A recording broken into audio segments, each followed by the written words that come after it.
30 days. Still 30 days to have it. Yeah. And we're live. We're live. We're live. Good morning, everyone, and welcome back to myself, to Morning Minutes. And Mark Novak joins me for today. I think we're going to do a little bit of a recap of August, as I've been out of action for a month. So what better way to get recapped on Morning Minutes with Mark? Good to see you. How are you, bud? Mate, welcome back. You had bit of spinal surgery. Yeah, so for anyone listening and cares, which that will be everyone, I had double fusion surgery through my neck. So I was out of action. It's my fourth surgery on my spine, neck, broken playing rugby. So it's been pretty shit for the last 7 years, but hopefully this is it and get back to some sort of normality and less pain basically daily. So yeah. Wow. Mate, good. It's good that it all went well though. Like that's you're in the hands of the gods there. Yes. So everything went well. Now it's just time. So, and that sort of sucks when it's a little bit out of your hands. You just got to go with the time and see how things unfold. So yeah, Mark, August, residential first, and just for anyone watching, where I sort of left off in August was really when Melbourne was getting hit hard with the second wave. I felt in the Sydney market, even though we didn't have the cases like Melbourne did, I felt a bit of stigma and attitude in the buying and selling community. Hang on, like we just started to get all the confidence back. Now it's sort of gone because of Melbourne, and it hadn't affected many deals yet, but the sense was there. Did that ever unfold? How was August, maybe from Novak's perspective as a whole, and then I know you're speaking with a lot of agents you had on the show, so, and out of Sydney's. Yeah, look, it has been unusual because and now Melbourne's going into lockdown for another 2 weeks. They got the announcement last night. It's been, I think, as Sydney property market, look, there's definitely a necessity there that has to be filled. And that's a fact. And when COVID hit, we didn't know if there was a necessity, if property fell into that necessity or that essential part of people's world. And I think the great news is that it has. For rentals, for sales, property has proved absolutely essential and not something Australians are willing to pause, or not something Australians are willing to forget about, for a year or two, or put lower on the priority list. So, the good news was that in that month, I think, property has kept trading. It's been very consistent. Now, the buggers in Melbourne, unfortunately, even though that necessity is there for tenants and landlords and buyers and sellers, it was literally, the blood was forced to stop flowing by the surgeon being the government. So it's had a massive pause effect over there. And we were just thinking, shit, is that pause effect going to happen here? Bottom line, it did not happen here because it's proven to be essential. So unless the government turned around and said to us, you cannot transact, you cannot show property, you cannot do anything like that physically, then it just kept going. So it's pretty interesting in reflection, but yeah. And what restrictions? So there's no with the incentives. So JobKeeper, JobSeeker, rentals is what's sort of happening. Can you terminate tenants? Can you increase rent? Did anything bigger change in August? Not really. Look, there was all these announcements. That we couldn't put rents up at the beginning of COVID. That we couldn't ask tenants to leave properties at the beginning of COVID. The mandate went all the way up till 1st of September. In some circumstances, on the 28th or 27th of September. It's been very interesting that the government hasn't really come out and said, look, we're extending that. They did with JobKeeper, JobSeeker. They made extensions and they reduced the incentives a little bit, but certainly the government has put prospective tenants that are late on rent out on a cliff a little bit now. Yep. And they haven't said, guys, reduced payments or anything, or halved it or anything. So pretty much now for residential tenants, it's time to pull your socks up and pay your rent. You're coming to that point where you will be able to get evicted, and you don't have that protection of COVID anymore. Yep. Interesting move. Perfect. And so what do you reckon for the next sort of couple of weeks leading in? What's the focus of a lot of clients? So everyone's still got the confidence to move. The rental market, how did we go at Novak? Because we're a good barometer of where the Northern Beaches market is, because we're normally doing a lion's share of lettings. Where did August end, and is that just as active for the beginning of September in rents being done? And just before August, we were sort of saying due to COVID, rents were down about 5-10%. Did that get smaller or same or greater in August? I'd say they're up 5%. Okay. So some properties back to normal, down 5. Yeah. Perfect. Yeah. So it sort of got to that stage where in the worst part of COVID, we were discounting rents maybe as much as 15% from just before COVID started. And I'd say now, probably each 2 months, we recovered at 5% up, 5% up. So I'd say we're almost back to normal with where the rental amounts are sitting. Now, I think that what we've also noticed is that we're a little bit blessed because people are after a sea change or a tree change, and Northern Beaches fits into that sea change. So, for rentals and for sales, I think we've benefited. Believe it or not, Michael, we've lost a lot of people out of the Northern Beaches. They've moved for a further tree change or a further sea change. So they've decided to go a little bit more out of Sydney, which has been a bit of a bummer. But the good news is those people have come in to the Northern Beaches with the same motivation. So there's we're getting families that are going, you know what, I don't need to go in the city anymore. Screw this. I'm going to go buy a place in Terrigal, get rid of my mortgage, sell out of the Northern Beaches. But then we're getting the people out of Mossman, North Shore, moving into the Northern Beaches, saying, screw this. I don't need to be this close to the city. I want to go to the Northern Beaches. So there's been activity, and it's firmed up our property market on the Northern Beaches of Sydney. And what do you think a lot of agents and people's focus will be going in? Because we're almost in the last quarter of the year. Like, wow, it's September. It's almost been a nothing year. But it hasn't been a nothing year, because there has been a lot of people who have pivoted and had a great year, as much as there's people who haven't. So what do you think? What's your focus for the next sort of end of year, closing it out? Because realistically, you've got to put your steps in motion now, because November, December come around so quick. And if you think of something there, it's a little bit to the end. So a lot of people's end of year strategies coming in now for homeowners and agents. Yeah, look, it's really interesting because I just want to say g'day to Luke. Yes. G'day to Lisa. How are you? Come back. Michelle, how are you? Is back. But fire starter. But what was the question again? End of year. So this is basically is what you got to set in motion your plans. Yeah. So everyone, we've got 9 weeks of putting your property on the market. If you do a deal over the next 9 weeks, you'll have 6 weeks, which will take you till about the 12th, 20th of December. That's when lawyers like to be closing off shop. Doesn't mean real estate agents doesn't mean you can't settle, doesn't mean you can't sell or buy in between on that 4 weeks over Christmas. But this is the time to get serious now. So I know there's all these really gay marketing around spring has sprung. Yeah. It shits me when I see a flower or a spring and someone refer to that. But I'll tell you what it means to people. What it means to people is if you want to get a deal done in 2020, the clock's ticking and you've pretty much got 3 blinks of your eyes over 3 months, maybe 2 months, and the year is over for property transaction on scale, on bulk.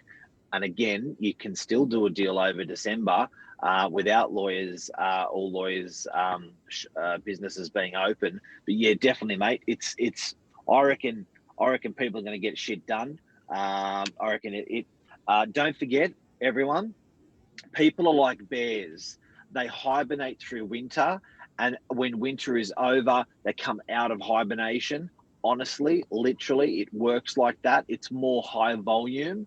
I don't think prices will go up dramatically with sales or rentals, Yeah. but the activity of people moving around right now is going to happen because people are like bears coming out of hibernation.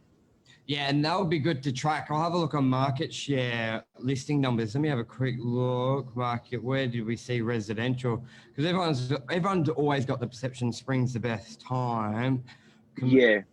So residential listings are up a fair bit, 743. So that's where getting stuff ready now. And I don't think and we've done a great podcast on renovations for little things to do prior to sell. And I think now is a great time where it isn't too late. I think there's a period between like end of December to almost Christmas Day where you can get I don't think people should say, I've missed being ready for spring. I'll wait till next year, because there are some great deals done December 12th to December 24th. Because buyers this spring and they're like, I want to buy before the end of the year, just get me a property that ticks half the boxes. So people need to be ready for that. And I know we'll do many talks up until those dates as well. But just looking at some raw numbers, listings of residential properties for sale are 743. Yep. And we were, just before July, we were 696, so up 10%. So that's great for buyers out there. There's a lot. And what was it pre-COVID? 26th of March, Actually, 765. Yeah. I've just sent something to the wall. Can you bring that up? And this is, so I just want to show you guys this. It's very interesting. 10 years of property. So if I use we've got a suburb on the Northern Beaches that has 10,000 properties, all very similar properties. So I like to use that as a mean for Sydney. Or an average for Sydney. If you have a look at this, guys, this is what listings are for. Loading. Give me make sure. Can you hide those tiles, bud? Yeah. Where it says, yeah, great, thanks. So, guys, just have a look at what we brought up for you here. This information, fantastic information. Right. Yep, yeah, I can see it. Yep. So, if you look at what this is, stock coming to the market for the suburb of DY, which has 10,000 units, as an example, new listings coming to the market in 2011 got as much as 700 new properties came on for sale in the market. Now, if you have a look here, it's at an all-time low. The amount of stock is almost half. Historically, this is one of the lowest periods of stock on the market. And you can see COVID was an absolute outright low because no one knew what the hell was happening. Thanks for that. Yeah, that's good. That was smooth by us, if I have to say so myself. Yeah, and we did it on the fly as well, like that as well. I wasn't scared. I wasn't scared at all. All right. What else? What else about? Let's talk. What else about April? Did you have questions over from the hospital bed? Yeah, Luke made a good point. I'll tee this up. Need to interview a moving company. I think that is a very good idea. See what their business was like. Yeah, it's a great idea. I know. Yeah, let's do that. I think, how was commercial, just in general? Rented assets that have a holding income, have a yield, have a tenant in place, no problemos. If you have a commercial property that you're trying to sell that has no tenant, you will be absolutely punished. Banks have a lot to play in this. Banks, if you are going to a bank and saying, I have a commercial property with no tenant in it, they will spank you. They will spank you like a small, naughty school kid, child. Isn't it? And I know that you were sort of on the front lines of August with some of the listings we've got with no tenants, and it's it's tough, eh? I know I always Spank. say it, and it's like I wasn't making excuses, but it was You- like no tenant. You called it early. You called it early. It was But like serious spanking. months ago. Serious spanking. Yeah. And we're talking about owners need to do a 50% price reduction and still tough. Like, Yeah. okay, so tenants. Rentals, commercial. Yes. You know what? A lot of people moving around, they're using the excuse to get things right. So not really business is bad or business is good. It's more like an opportunity to get things right in our commercial business. We never like this premises. We're going to move to something a little bit bigger. We never like this premises. We're going to put two of our businesses together into a new premises. They're just using this opportunity to get shit done. And it's like, I can't afford the excuse of I'll do it later. I need to do it now. So people are really improving their businesses by changing their commercial retail property. And we were coming off like our biggest month just prior with lease deals. Was August more just tidying those up, or did we get another sort of surge? More deals. Off? More deals, just as strong. Okay, that's good. And I think Yeah. it was just owners. What really triggered deals being done in the last 3 months compared to the last year was leasings. Owners were willing to do the deals because I know every deal we had done, and a lot of them had been on the market for 3, 6, 9, 12 months, some over. It wasn't the tenants coming to fruition, it was the owners meeting. So some of the properties we had always had offers at that level, but owners just weren't ready. And then the fear of COVID, they're like, we'll take any deal. So to sort of say COVID, I wouldn't, someone say, did COVID drop the commercial rents? Like some of the deals we're doing at 5, 10, 15, 50% lower. But to be honest, that was last year. The owner just didn't accept it. So obviously the value of it or the deal price is triggered when the deal's done. So it looks That's a really good point. Looks like COVID dropped 50% in rents, but really the economy dropped 50% in rents, but the owners weren't coming to reality until COVID. Yeah. So COVID takes the rap for it, and sometimes watch those crazy hands. You're going to kill someone with those hands, dude. I'm back. Luke says dream is back. You know what? I never looked at it that way, but I think it's been 5 years coming, Burge. I think the last 5 to 7 years, when people have said times have changed, Amazon is here, blah, blah, blah, blah, blah, but retail is different, online is different, blah, blah, blah, blah, blah, blah, blah. I think it's all sobered up and caught up now. And now that was the pill that the owners needed to sober them up.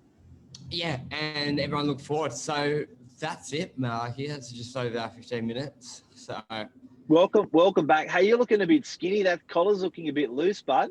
Nah, it's a new shirt I put on weight. It's bad. Thank you, though. Thank you. It's a new and bigger shirt. I feel bad. Did you fatten up or skinny up? Ever since now, I put like 10 kilos on. It's bad. Oh, fuck it. Oh, that's fucking weight. Yeah. Summer's here, so I've got to do something about it as well. My lovely wife's perfect, but I'm not. And I've got to skinny up a little bit. So I'm happy to go on a diet with you, announce our weight every day on live Facebook, just to put the pressure on. Anyway, everyone, love you, see you. Dream team back, says Luke Moroney. And Luke, a special message out to Luke Moroney.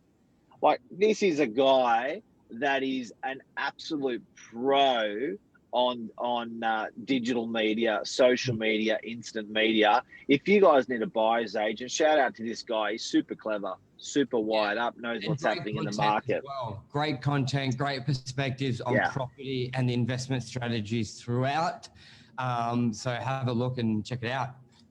Even though we don't like what he pushes Queensland. I was like, even though we have very different views of the type of property, it doesn't matter. It doesn't. You can have different views, but at the end of the day, the ethos is property is a great wealth creation. Let's get into it.